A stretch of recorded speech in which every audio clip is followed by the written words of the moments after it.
life, every day, late at night, not okay.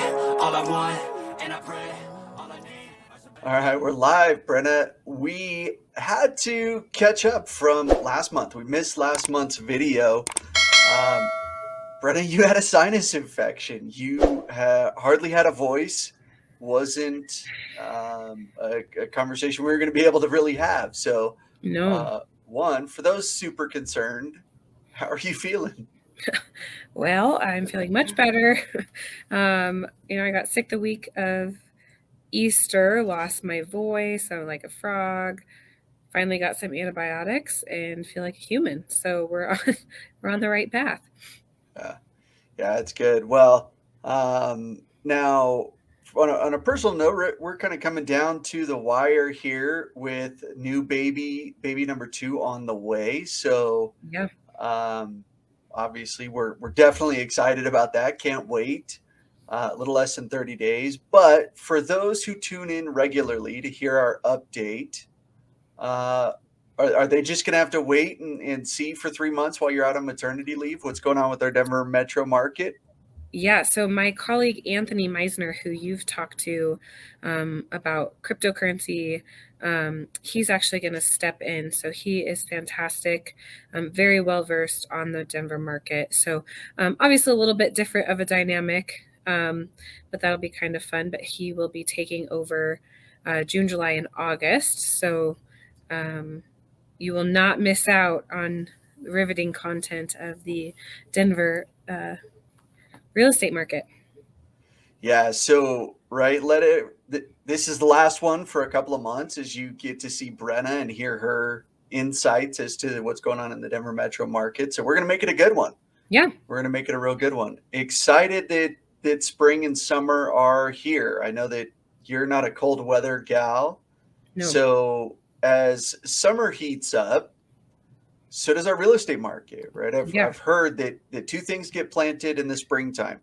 We get flowers and we get real estate signs. So what's going on with the Denver metro market? Yeah, I just shared my screen, so let me know when you can see it. Yep, I've got you up. Okay. So, it's a little bit interesting. I feel like I've been using that word a lot to describe our market as of late, because there's just a lot of things happening. We're coming off of this kind of the COVID couple of years that have been very interesting, not following our typical trends. It's from, about 2012 to 2019, our real estate market was very, very predictable. And we had the ebbs and flows, but we knew what was going to happen. We knew what to expect. And then 2020 hit. That was crazy. But even 2021 kind of wrote its own rules. So we're trying to come back into some semblance of normal. But we have this extreme deficit in active listings, which we've talked about month over month over month over month. And as you can see here, we're almost at 3,000, which is almost triple where we were at our lowest when we were just above 1,000 homes. So that's fantastic that our active listings are coming up. We're still way below where we need to be, but we're moving in the right direction. But truly, the biggest outlier, the biggest kind of wrench in this whole thing right now is interest rates. So we've almost doubled, and in some ways, in some places actually doubled from where we were this time last year. So that partnered with double digit appreciation is really making affordability the big topic.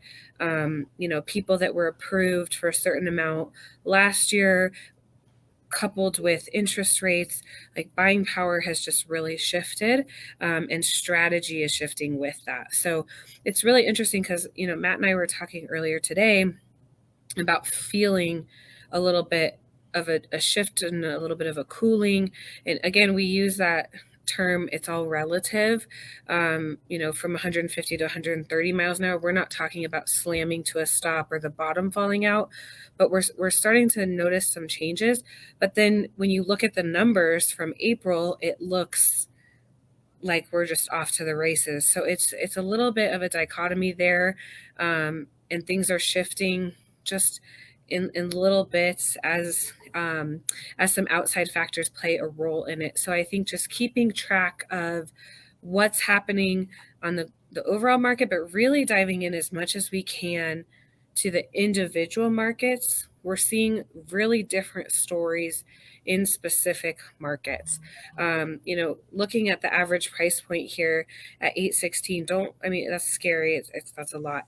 But Adams County, the difference between Adams County and Arapahoe County is 300,000 plus. That's a massive spread. So yes, we look at Metro Denver on the whole, and this is great data, but really diving into where you're looking to buy or where you're looking to sell is going to tell a different story. So as we walk through that, we can kind of point out some of it. But yeah, we're seeing that average sold price hit an all-time high for Denver. 3.4% increase month over month, year over year. It's like $127,000, and that plays into that affordability piece, especially with the interest rates going the direction that they're going.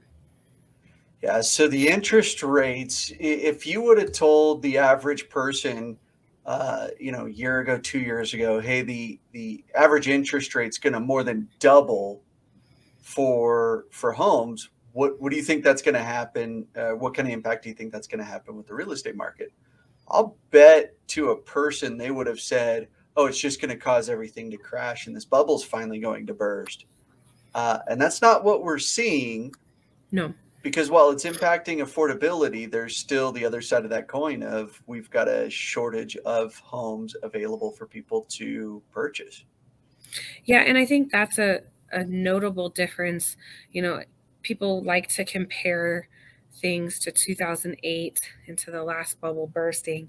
We had a surplus of inventory at that time. So our supply and demand is still very out of whack. Our supply is incredibly low and our demand is pent up and very high. So people are buying, they're just buying in different brackets. So we've seen a lot of people that were maybe approved up to $1 million a few weeks ago, a few months ago. Now, if their rate lock has expired, or whatever that looks like, and they're now either no longer approved for the same limit with the interest rate, or they just don't want to spend that money, they're coming down into a lower price point. So there's more competition there. So it's not that they're not buying a home anymore. It's just that they're shifting where they're buying it. Unfortunately, that adds challenges for first-time home buyers. And there's some different programs. I know, Matt, you've talked about that with some of your lenders about how that works. So, definitely don't want to scare you away. It's still a great market. Especially if you can get into this market and take advantage of the equity and take advantage of the appreciation and utilize real estate as an investment tool. That's massive. And something I've seen a lot on Facebook lately, and I don't know if it's just on my Facebook because I have so many real estate and industry friends, but it said, with however high interest rates go, remember that interest rate on rent is 100%. So you're either paying your own mortgage or you're paying your landlords. And with landlords, rents are going up and stuff too.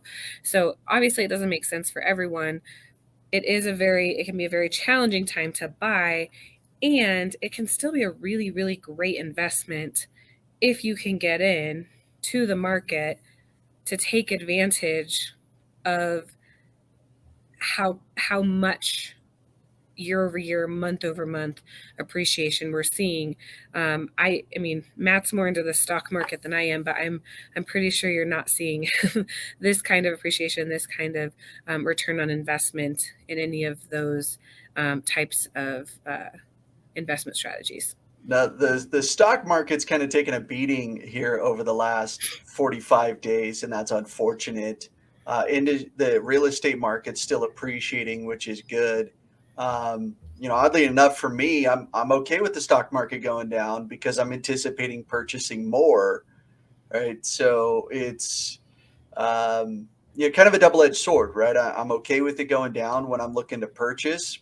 Same thing with real estate. I'm okay with it going down if I'm looking to purchase. I don't want it to go down if I'm looking to sell.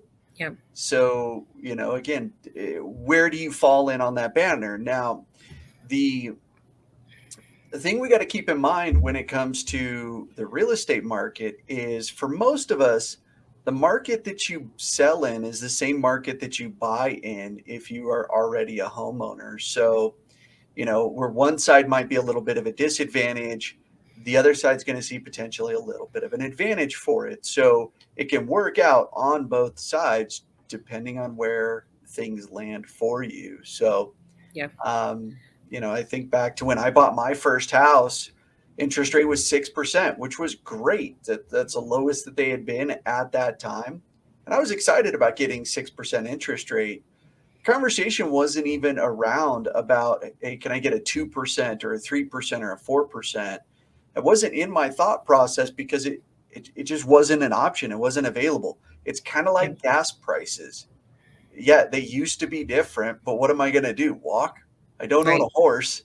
I'm Yeah. kind of stuck just doing whatever it is that's there. So as long as homeownership's still a desire for people in this country, and I don't see that desire going away, I don't think we're going to run into, a complete stoppage or halt in this market.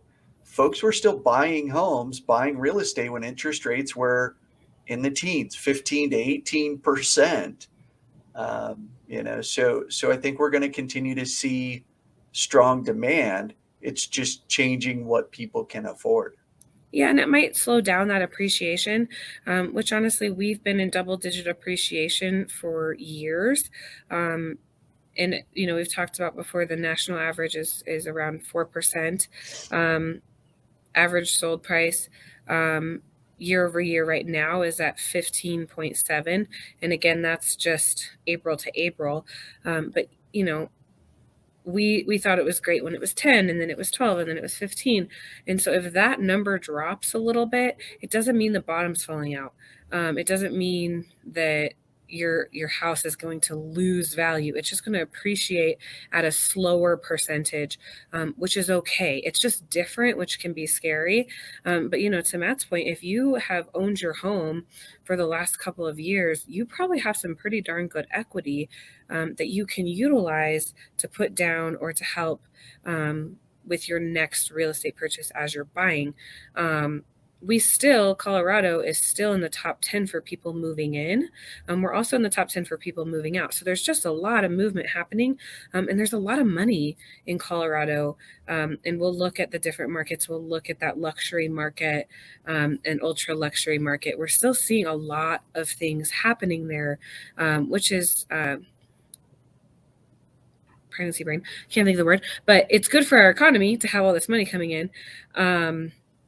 And it's keeping things strong, but there are some changes that we're starting to feel that we just need to be aware of, so we're not trying to say, oh, this time last year or last month. We really have to look at the data as it is now, if that's when we're in the market, to make sure we have the right strategy, and we know what expectations to set on both sides of the coin, buyer or seller. So this is our market snapshot. We go over it every month. This is kind of our bird's eye view of the market, detached and attached, single family combined. Green is active, blue is pending or under contract, and red is sold. So with the green line, or the active, being below pending and sold, we're in that extreme seller's market. So you can see at the end of last year, beginning of this year, we were so low. So it's moving in the right direction, but we're still below the blue and red lines, which is not ideal, but we're moving in the right direction, and we have that trend of that natural curve that comes in. Now, pendings and solds are moving up. Typically, they peak out in about April or May or June. So we would anticipate that would continue, especially with more active listings coming on the market. And then towards the end of the summer, kind of midsummer, it'll start to come back down the other side. Now, again, with interest rates, it doesn't necessarily mean it will slow down selling, it will most likely slow down appreciation and shift price points. So it'll be interesting to see those numbers as we continue into the summer, what that looks like, you know, what they do with interest rates, how aggressive they get. There's a lot of factors, but for the most part, we would anticipate that the general trend of that seasonality would continue as we finish out the year. Yeah, we're going to see that number, that green line, at some point get back above the red and the blue, and that's going to be a good thing in some areas, and it's going to have some different challenges, right? Nothing happens in a vacuum. So yeah, I think for the overall just stability of our market, it would be probably a good thing to see that number again above, and we don't want to see it dramatically above. Right? Right. We got to keep Because kind then of that balance. we're out of balance the other way. One metric that I have talked about in the past that's not on here is new listings. So active listings, just to clarify, is a snapshot of how many homes are on the market on that specific day. So that's our reserve. So on the day that we pull this data, typically about the 6th business day of the month, there was just shy of 3,000 homes. New listings is how many homes have come on the market in the full month of April, which was just over 6,000 this month, which is fantastic. And it's been trending very close to our 2019 trend line, which was kind of our last normal year. So homes are coming on the market. We just have such a surplus of buyer demand that it's hard to recoup on this reserve. So it's nice to see the active listings come up, because that means that more homes are coming on the market than are being sold every month. Now, obviously, we don't want to get that too out of whack, but we are so low that we need those numbers to continue to come up. So we're up month over month, we're up year over year on the new listings. So people are still putting their homes on the market. They are still selling them, which is a good indicator. That's what we want to see. That's the only way that we're going to get that green line closer to the blue and red line. Yeah, so let's see things happen gradually and not suddenly. Absolutely. It's not um, it's not very jarring if you come to a nice gradual stop in a vehicle. It can be very, very painful to come to a sudden stop, right, or a sudden acceleration. Let's just to keep some balance. Let's move through this smoothly, and I think that's going to be a more comfortable pace for everybody. Now, we're probably looking at higher highs and lower lows with the way that extremes go, or at least the balance or the pendulum swinging that direction. So, we'll see it. You and I talked about it earlier this week. I get the feeling that we're going to feel the effects of the interest rates rising probably more next year than we are this year. Yeah. Yeah, that'll I'll let you make that prediction. We'll see where Yeah. we end up. So this, again, we talk a lot about active listings, but there's a lot of talk right now about flooding the market with active listings. And it's really just not true.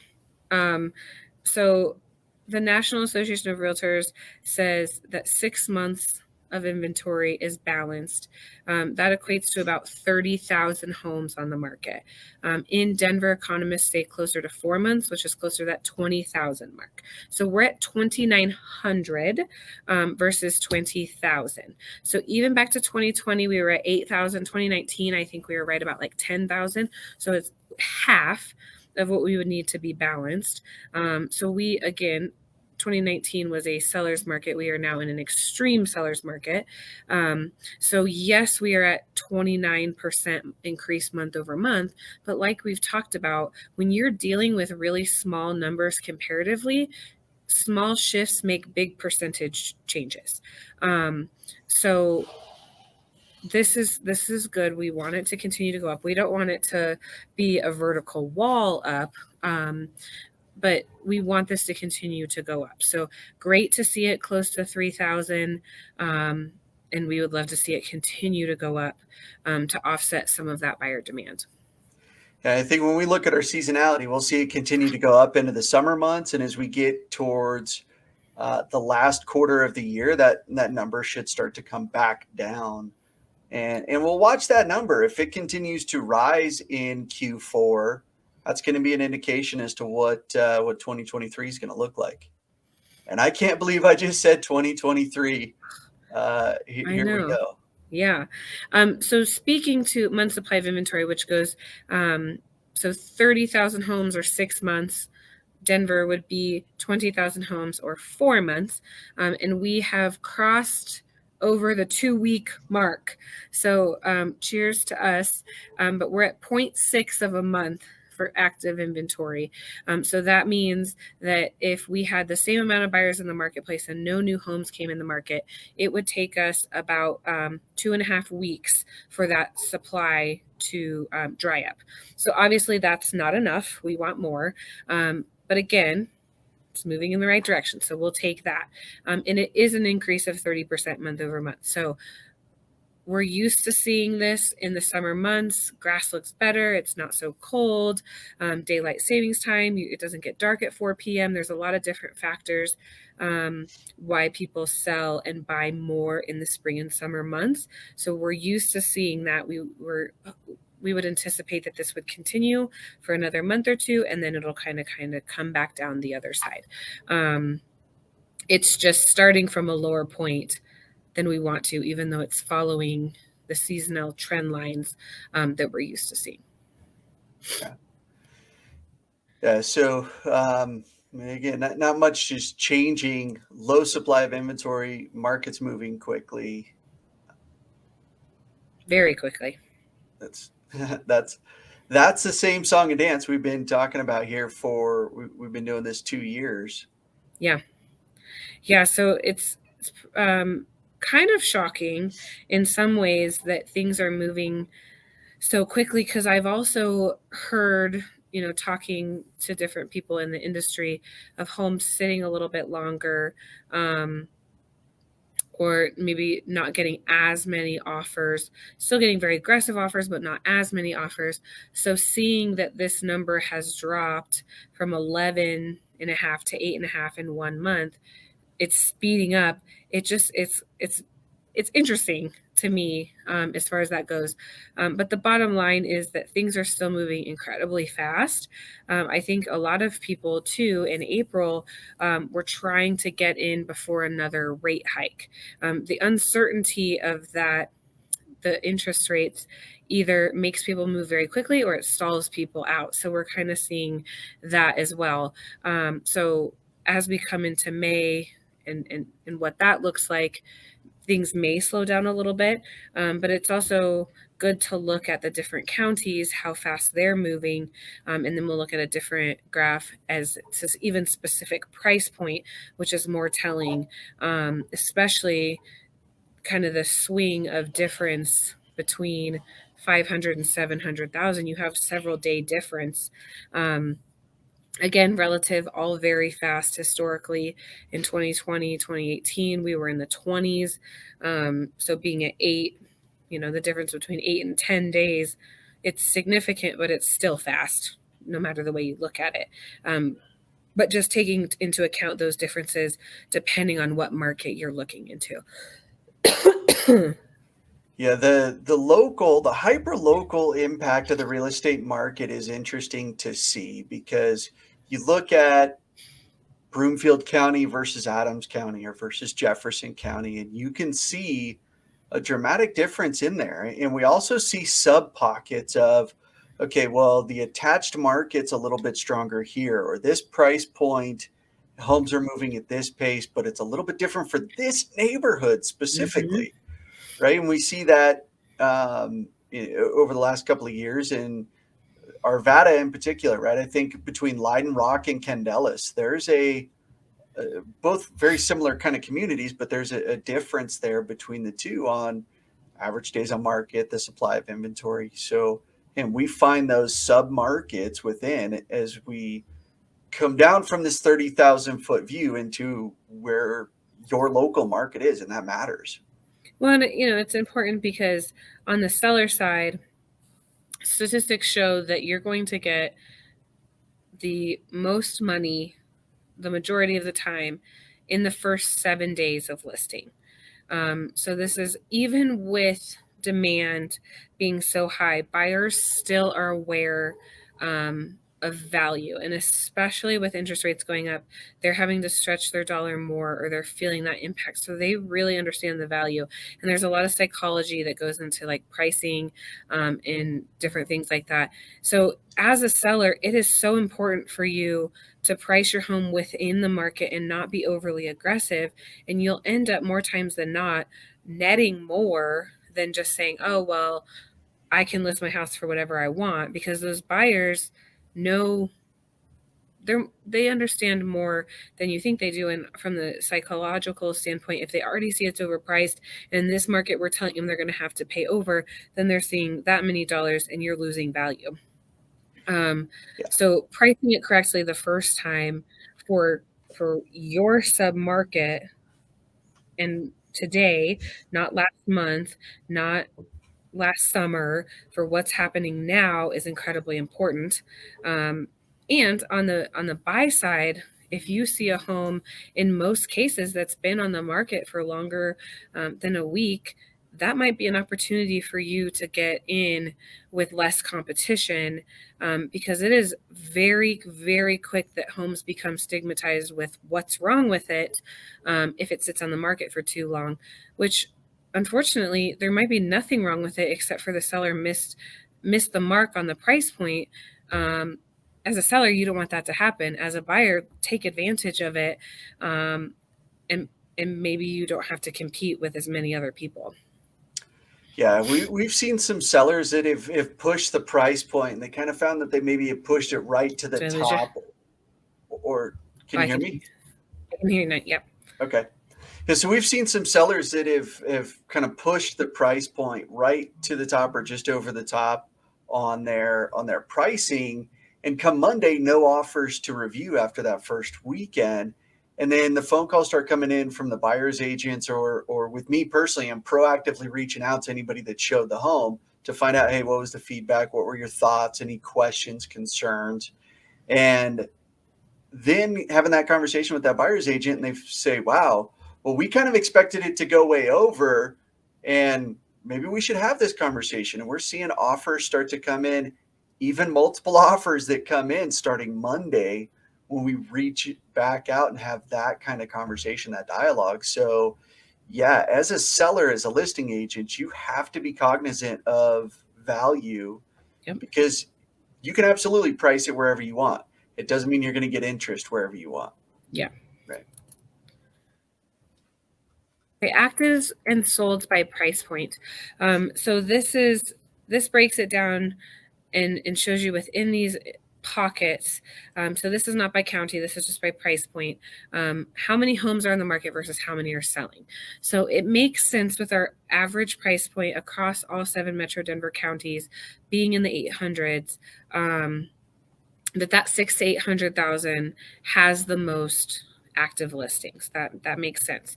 But it's double the 500,000 to 600,000, and then the 8 to 1 million. It's also where the most are being sold. So just interestingly enough, though, if we pop to month supply of inventory versus days on market, that same 600,000 to 800,000, where the most homes are being sold, it's 2 days slower than the brackets right next to it. So that's what I was talking about earlier. 9 days, under 10 days is still incredibly fast, but 2 days slower is significant. So there's a lot happening in that price point, but it's a little bit different than if you're in the 500 or if you're in the million. So being aware of that, we've seen a lot of movement there. We've seen people that are qualified up to 1 million, they're coming back down into that price point as interest rates change. So that's a very interesting bracket in the market that you really need to pay attention to, and just notice that it's just a little bit different, and that strategy potentially needs to shift a little bit.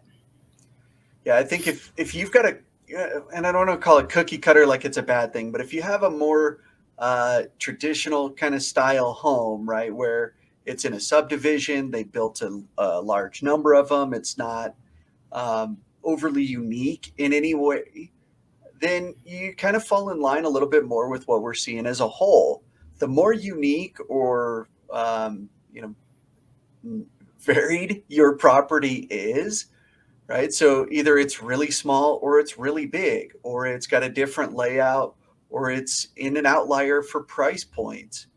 Well, you're going to have to be a lot more diligent in your pricing strategy and your marketing strategy between staging and photos and everything else to make sure that you fall in line, because the things that start to get more out onto the fringes is where we see more stuff that's sitting around. It's not flying off as fast, and it becomes less applicable.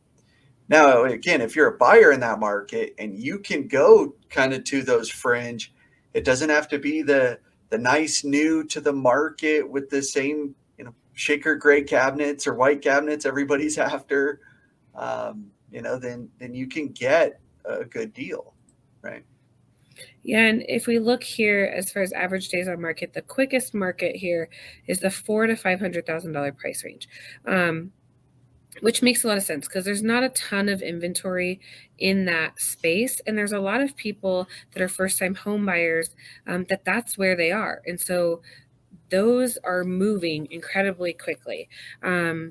Now we drop down into the 300,000 to 400,000. There's even less homes, but there's also, we get a little more of those homes that maybe are a little more distressed or they're more of an investment. And then obviously down into the twos and ones, those sit a little bit longer as they become more across the board of the investors. Investors are all about cap rate and numbers. There's less, if any, emotion when it comes to it. If you're buying your dream home or you're buying a personal home, then sometimes the numbers don't have to be as calculated. And that's where we see there's multiple offers. A lot of times with investors, it's like, nope, these numbers don't make sense, pass. So things can potentially move a little bit slower there. So that's why that divot kind of happens. But that 400 to 500, if you find those homes in there, they're flying like hotcakes because that's there's not a lot there. Yeah. So right, find the homes in that $0 to $300,000 price range, or $3+ million. Right, if your budget's there and you're looking for that kind of house, give me a call. Still give me a call at the 0 to 300s as well, right? But we've got those opportunities there where they're just not as abundant in other price points. And some of that, if you can find the right home and do some sweat equity and still take advantage of the appreciation that's happening across the market, then that's hugely beneficial. So I know that doesn't make sense for everyone, but if all you have to do is paint and put some carpets in or whatever, and you have the capability of doing that, maybe you don't have to put as much down because you're not competing as much in those different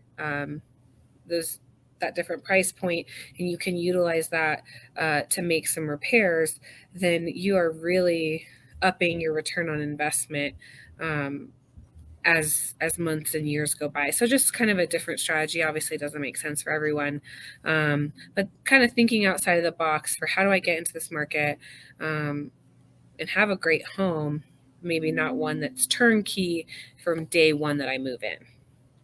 Yeah, it's interesting when I look at working with a particular client here. We were out looking at homes over the weekend, and they really liked two homes. One of them was all nice. It was well done. It was done up the way she would do it if she had done it on her own.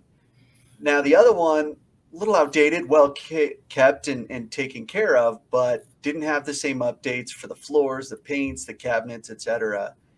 Now, they were both about the same price point. And when I talked to the listing agent on the one that was updated and super nice, it had already gone about $60,000, $70,000 over list price versus the one that she was looking at. Now knowing the work that it was going to take to the other one, it wasn't going to need $60,000 to $70,000 worth of work to get into that same caliber, that same kind of finish. So she's going to be able to walk into more equity, forced appreciation because of the work that she's going to do. By the time it's done, right? That other home's a similar comparable. Yeah. And she can really do it exactly how she wants to do it. Yep. Okay, so this is sold. I thought we would hit 5,000 in April.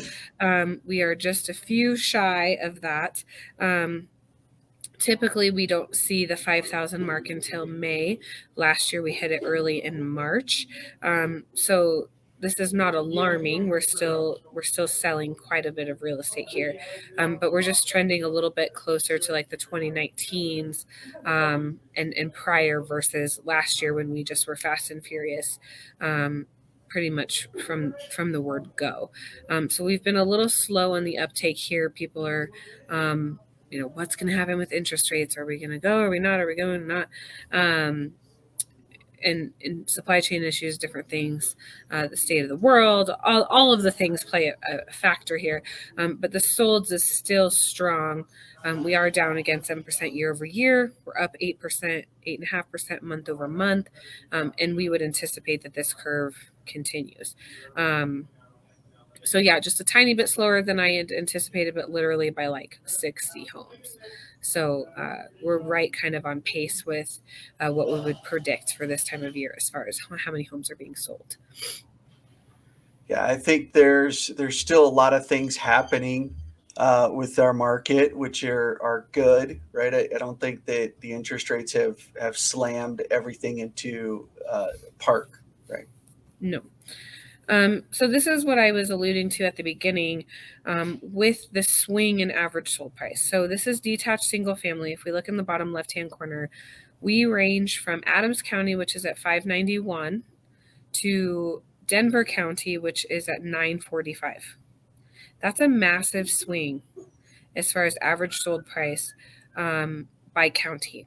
So that's why I say take that 816 number with a grain of salt, because depending on where you're looking or where you live, that's either way high or way low. So this is that localized information that's extremely important. It's also really different detached versus attached, which Matt talked about earlier. So getting as specific as possible to get the most accurate data will help you make the right choice. So Adams County, if you have the flexibility, is definitely more affordable. And then obviously Denver County is in Douglas County are approaching that $1 million mark. But at least it's not Boulder. Boulder's over $1 million by quite a stretch at this point. Yeah, when I was out showing homes this last weekend, again, same buyer we were working with, I walked through a home that had the exact same unique floor plan of a home that you and I used to live in. Yeah. Little unique. It's the only floor plan, the builder that anyway that I've seen like this, right? It's kind of like you took a two-story and you split it in half, master bedrooms on its own level. Anyway, so that house that we owned was in Adams County. And the home that I showed was in Douglas County, and it was over $200,000 more expensive than what we had sold ours for. We sold ours, 3 years ago. But that county, that Adams County, that area that we had bought it hasn't seen that kind of appreciation. We're not talking about, 70% in appreciation for the same floor plan. And the neighborhood characteristics were very, very similar. Established trees, good schools, etc. So again, if you can pivot your location, you might be able to really take advantage of getting a very similar home, good quality home in an area that's maybe more affordable. Now, and if you can't afford Adams County either, right, the further away we get from Denver, the lower those prices might go. And if you're working from home and don't need to be at the epicenter, can you go out to Bennett or Deer Trail or Strasbourg or whatever the area that might be. That's just where Matt wants to be. I don't want to be that far east, but I like where we're at right now.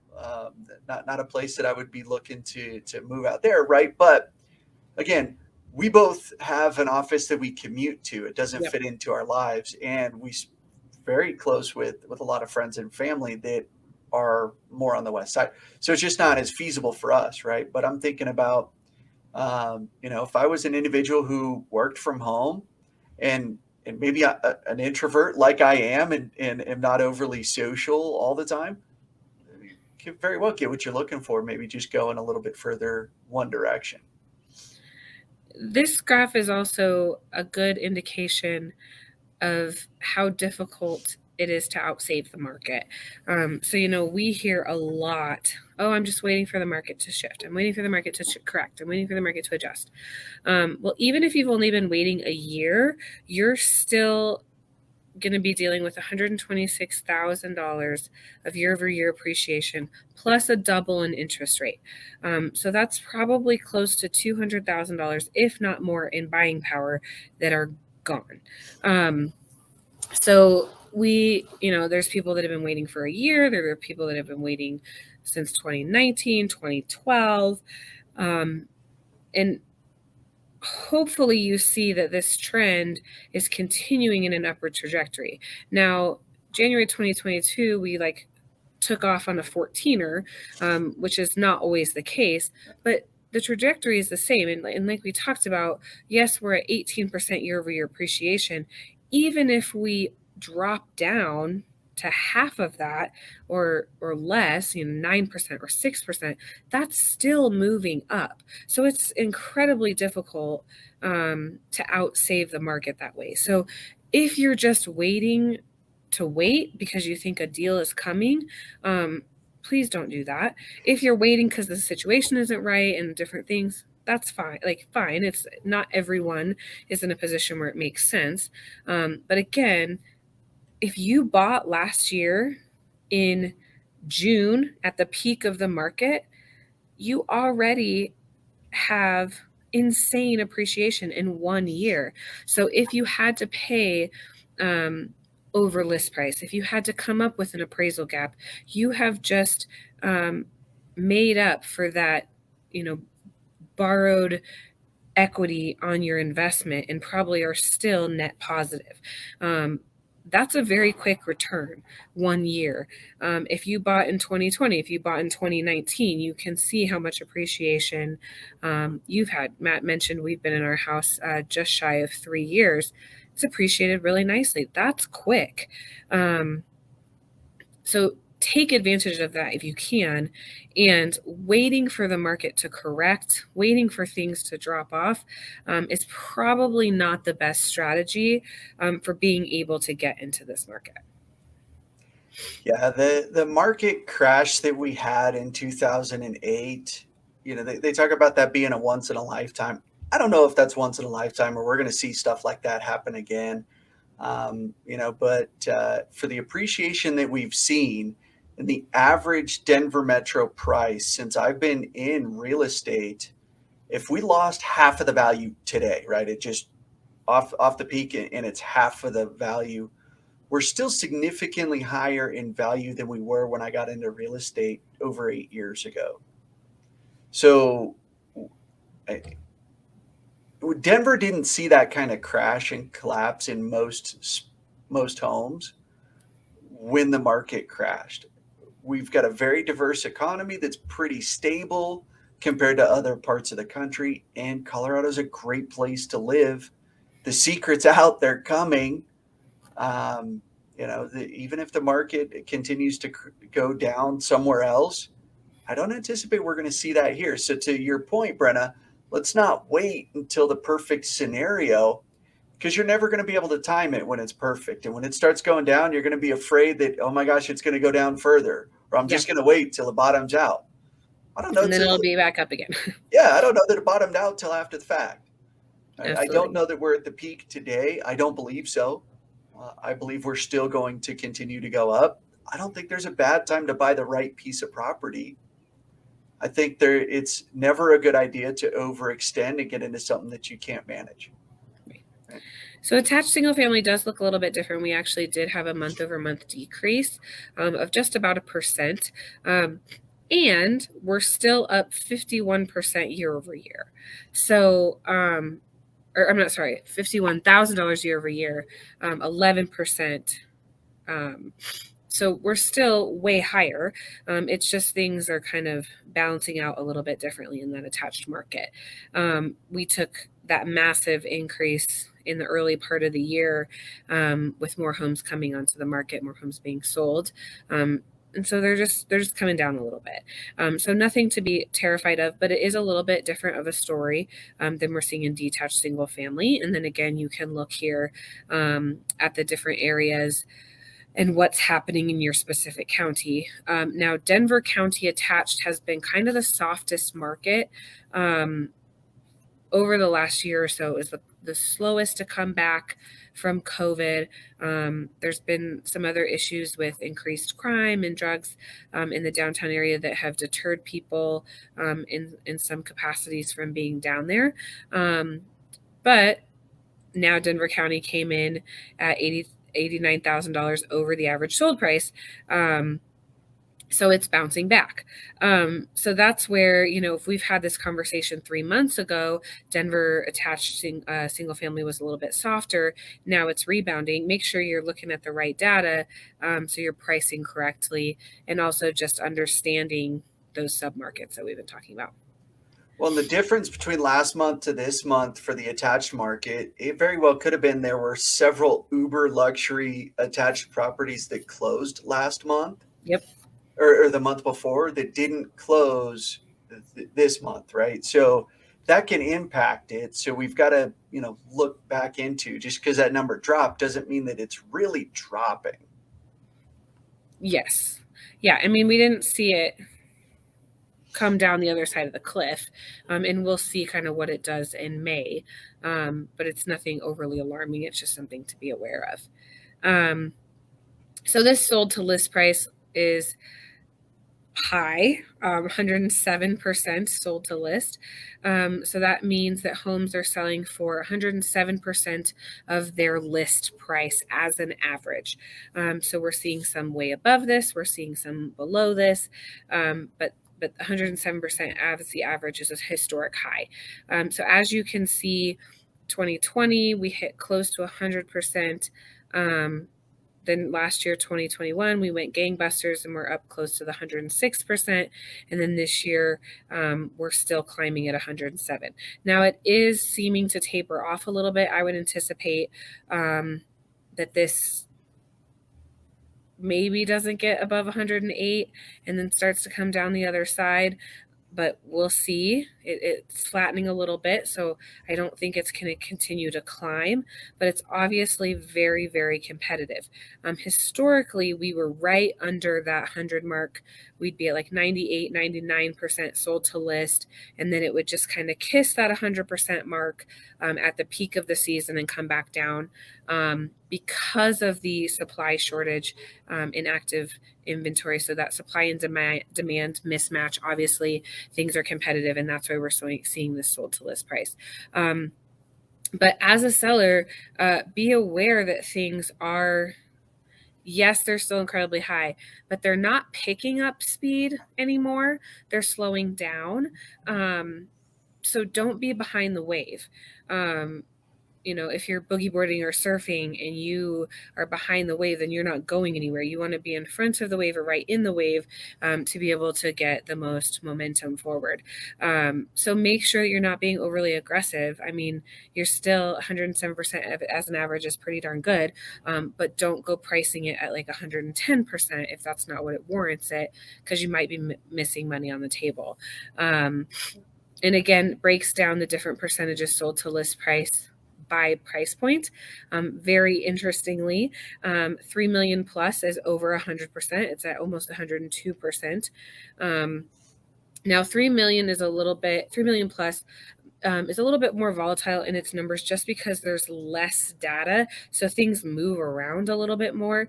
But typically we do not see, over 1 million over 2 million, that percent closed to list really, or sold to list, really drops off. So the fact that 2 million to 3 million is 106% and 3 million plus is 101%, it's a lot. And there's a lot of money coming into Colorado. There's a lot of money in Colorado. Um, and it's competitive in any way you slice it.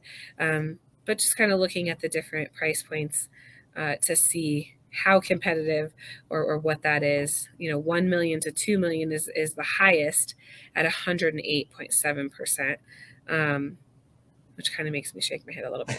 Those are big numbers, Brenna. Big numbers. Those are huge, right? If you don't want to compete, drop down into that under 200 price point, and your percent sold to list is 75%. So there's the area. If you don't want to compete, you've got to be strategic. And if you do want to compete, you got to be strategic in how you compete, right? There's not just a one size fits all, because we're talking about averages. Now, there's no way to know what any one particular property is going to do. So you can't say, okay, well, 107%, that means I just have to offer this, and that's ours. Not necessarily, right? Let's find out what else they've got, because the next buyer that might be competing may have lost out on 6 offers before, been number 2 all 6 times, and just says, hey, I want this to stop. I don't want to play this game anymore. Just tell me when I've given you enough money. Yeah. Right. And we got to compete differently in that scenario. Well, in prepping yourself for entering the market, if you're a buyer and you're approved up to 600,000, don't look at homes that are priced at 600,000, because more likely than not, they're going to go for over. And so you're looking at something that you can't have. So just keeping that in mind as a strategy. You don't want to frustrate yourself before you even really get going. This market's hard enough on its own. So, okay, does that mean that we drop it down to 550, and that way I have a little bit more wiggle room if things do go over? Or if you are looking at the top of whatever that price point is, are we looking at homes that have been on the market for a minute? And I do mean a minute. Maybe it's been 8 days or whatever. It doesn't have to be 3 months. And take advantage of someone else missing the mark on the pricing. But don't set yourself up for failure by going to the top of your price point, top of your approval with a home that just came on the market and expect to get it. That's just going to be really, really frustrating for you. Yeah. I've said this several times. If you've ever watched 5-year-old kids play soccer, that's what the market's looking like for new homes that hit the market. Everybody in the field, everybody that's playing is chasing that same single soccer ball. So if you don't mind spreading out, looking at things a little differently, there's opportunity there, right? Or you just got to be really aggressive. If you're going to be the one kid in the group that's got the ball, it'll be very aggressive to get it. Brenda's throwing elbows to make sure she's got elbows. it. Yeah. Elbows, hips, the kitchen sink essentially got to be thrown at it. So yeah, you don't have to be aggressive. You just have to know the different strategy based on what you're comfortable with. And that's really why we share this data, is not to scare you, not to intimidate you, but just to give you some information so you don't feel completely overwhelmed. You understand what you're walking into and what your options are, and what the different pathways are. So if you want more information, if you want that localized data, we can get it even more specific than what we've talked about today. So reach out to Matt. Even while I'm out, we can get that data for you if you want to review it with us, and just so you really understand what's going on, what things look like, or just if you're interested in, hey, what is my neighborhood doing? It's just good to know and not always buy into every social media headline or article or things like that can be not quite right. Yeah, without a doubt. We want to be the source of real information. We want to be the source that you go to make sure you get the facts. You just consider us, hey, it's just the facts. Sometimes I throw out the opinions. Brenna doesn't like to forecast. I'm okay doing it every once in a while. around things that I'm at. And then again, we'll come back and see, hey, how correct was Matt in his predictions, or was he way off? I was right about trending towards 2019. I was wrong about hitting 5,000 this month. So we'll, off by 50 homes. That's not a bad projection there. So no, again, Brent, I really appreciate it as you take time. Everybody else in Facebook's going to miss you for the next 3 months. Selfishly, I get to spend lots of time with you as I take some paternity leave as well. Still going to be working a little bit as I need to, but focusing on the family, which I'm excited about. So, Brenna, any kind of final words or thoughts as we wrap up this month? No, I don't know. I think it's going to be a summer that's maybe it's not very predictable. So we'll see what happens with some of this and how the second half of the year shakes out. I do think we're going to be under the total number of solds that we were last year, which is fine. It was extremely, extremely high last year, and the year before that was extremely high. So I think we're going to have less homes sold, not a crazy amount, not a scary amount, but we'll see how it all shakes out and how 2023 looks as we move into that direction. Yeah, I think I'm with you in alignment there on we'll see fewer homes sold. I think we're going to see, as I kind of projected a couple of months ago, 15 to 20% appreciation, I think, is in the realm of possibility, even with the interest rates the way that they are. I think we'll see more of the impact of interest rates next year. So again, we'll continue to watch the market because things kind of happen slowly and then they seem all of a sudden it came out of nowhere. But if we're paying attention, we're watching the numbers, we're not as caught off guard. So for those watching, I appreciate you tuning in and the feedback that I get on these videos. So thank you so much on that. So Brenna, I'm gonna sign off for you for the next 3 months. Yeah, we'll see you in September. We'll get to hang out with Anthony until then. Good thing Anthony's he's high energy. He's a funny guy. So looking forward to those conversations. And then we'll welcome Brenna back with open arms in September. Sounds good. Well, looking forward to it. Happy summer, everyone. And we'll see you on the flip side. Sounds good. All right. We'll see you. Bye, everybody.